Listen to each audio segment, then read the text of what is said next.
आवे द परदेसी वाला मुके गो में दूगो जोड़ैबे करी। आवे द परदेसी वाला मुके गो में दूगो जोड़ैबे करी। अपने खाइबे पूड़ी मिठाई, अपने खाइबे पूड़ी मिठाई, पियवा के बर्फी मांगैबे करे, पियवा के बर्फी मांगैबे करे। सासू के देबो चोकर के लिट्टी, ऊपर से नमक छिटैबे करी। सासू के देबो चोकर के लिट्टी, ऊपर से नमक छिटैबे करी।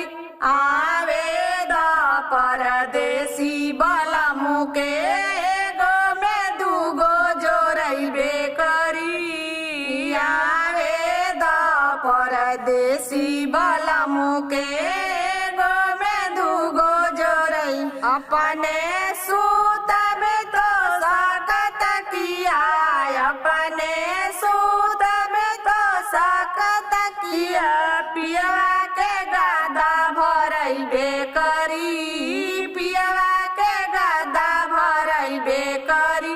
सासू के देबो टूटही छटाई, ऊपर से बोरा ओढ़ैबे करे। सासू के देबो टूटही चटाई, ऊपर से बोरा ओढ़ैबे करे।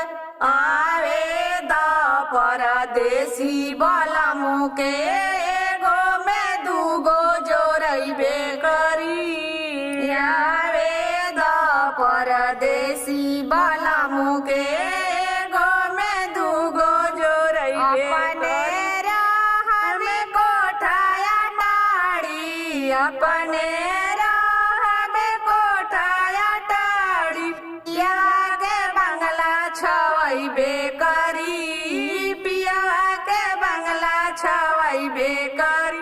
सासू के देबो टूटही पालानी, ऊपर से माचिस भरैबे करी। सासू के देबो टूटही पालानी, ऊपर से माचिस भरैबे करी।